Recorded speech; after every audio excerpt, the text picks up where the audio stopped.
Hello students, today we will continue for third semester diploma students and the subject is EEM.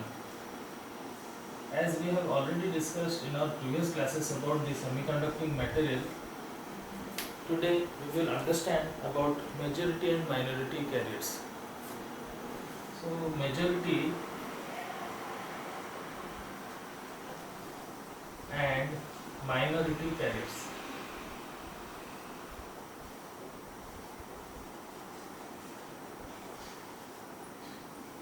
So students, just to refresh your minds, let me just wind back to our previous classes that we have already understood the conduction of the current was by the electrons and by the holes, as we have already discussed how this have been utilized by doping or that pentavalent impurity or your trivalent impurities. So here also we will, based upon those concepts, we will understand what are this majority and what are this minority carriers. Now, in a N type of semiconductor, as we already know, the doping was done by using a um, pentavalent impurity. So here the the the electron was responsible for the conduction of current. Now, as this electron was responsible for the conduction of current, the this type of this type of this type of conduction can be called as the majority carriers were the electrons. So in this N type, the majority carrier were your electrons. Now in a P type of semiconductor, the doping is done through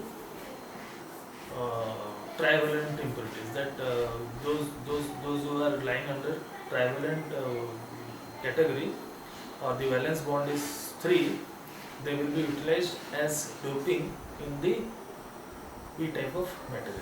So in this P type of material, what will happen if they are having 3 valence electrons? So there will be a hole formation and the majority charge carrier over there are these holes. Now again students, this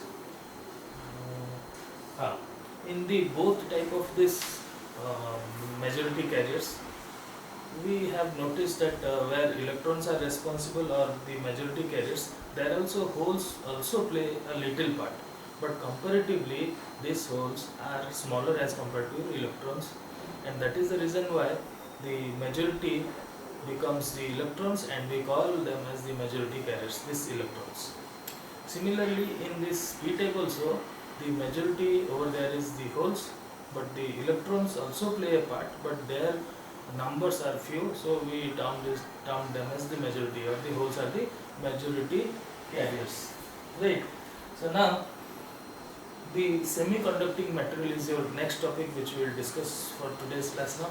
So the semiconducting materials, they are usually 11. So what are these 11 semiconducting material? Let me just write it down.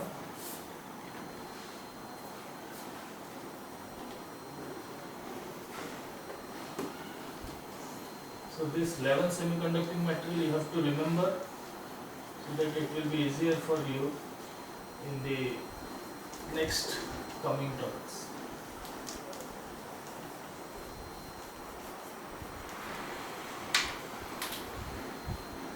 Semi-conducting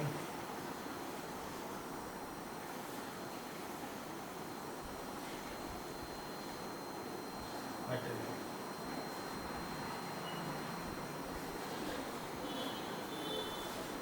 Right, so they are 11. The first one is your carbon, boron, carbon,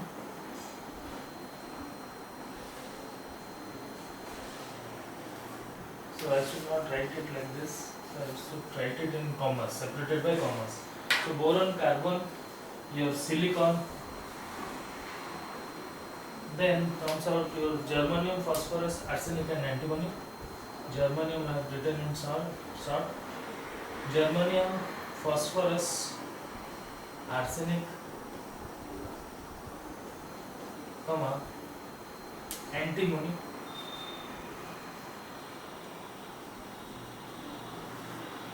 These are 1, 2, 3, 4, 5, 6, 7. So the other 4 are sulfur, selenium, tellurium, sulfur,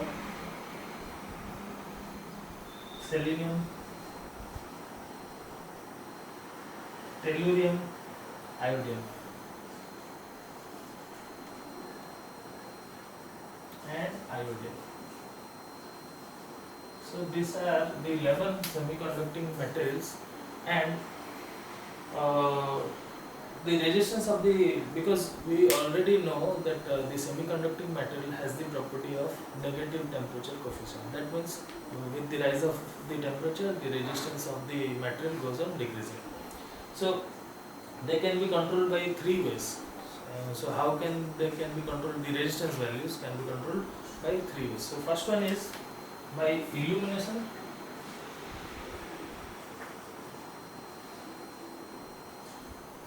Second one is your by voltage, and the last one or the final one is your through electro or electric field.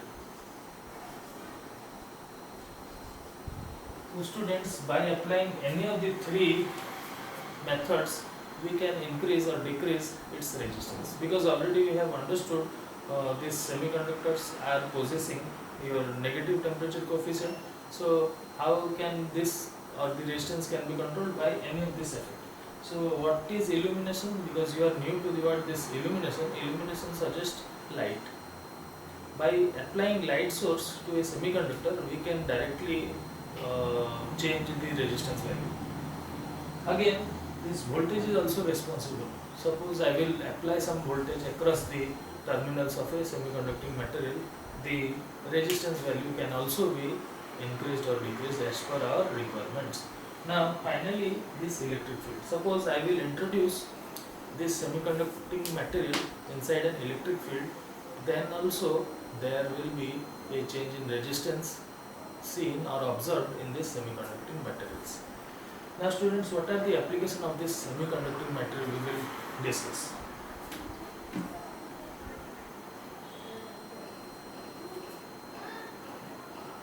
Application of semiconducting materials. So it is the theory part only, we will just discuss it a little.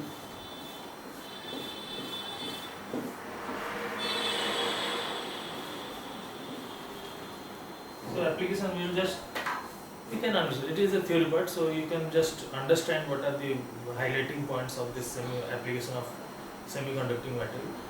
So they are used as a rectifier. It is the first application or the basic requirement of a semiconducting material is for rectifiers. Now if they are used for rectifiers, just a second students.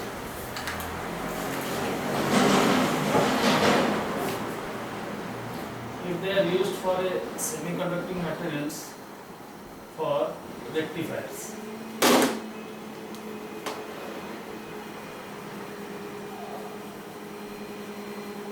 just a moment, we will resume our classes just a few seconds only students.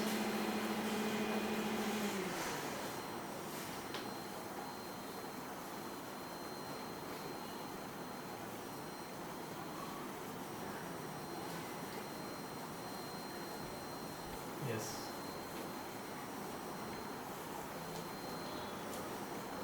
Now it's fine.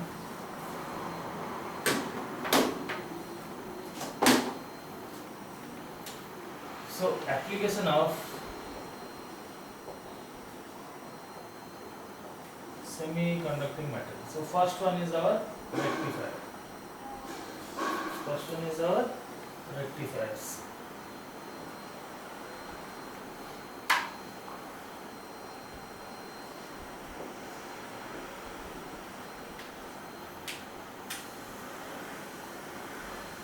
So rectifiers.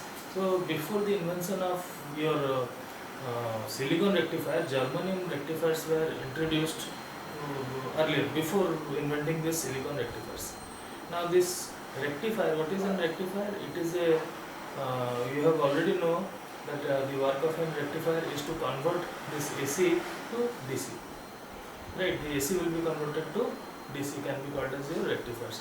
So by using germanium rectifiers, we can convert this AC supply to DC supply. So this was invented, this germanium rectifiers were invented earlier than this silicon rectifiers, because the method or the preparation or the production of this germanium rectifier were easier as compared to silicon rectifiers. Now this had some limitation also, students. So germanium rectifiers had some limitation, and that are the temperature range were some defined values. So it can work satisfactorily between the temperature range of -50, yes, -50 to 70 degrees only. So if we will be dealing with temperature above these values, then it will have some erroneous results. So these were limited to these temperatures, and we cannot use these rectifiers above this temperature, these defined temperatures. So these were their limitations. So with compared to your silicon rectifiers were having, or we can use up to a temperature of 200 degrees centigrade. So this by the use of silicon rectifiers, we have a wide range of temperature, so that its uses or its application will be increased. Now, yes. Now the second use of this semiconducting materials is thermistors. Now we have discussed, students, that with the rise in temperature, the semiconducting material, the resistance value drops or decreases. Now this is the exact thing which is applied in our thermistors, and due to this they are thermally sensitive. And what do you mean by thermally sensitive? Because a little change in temperature, they will be having a different value of resistance.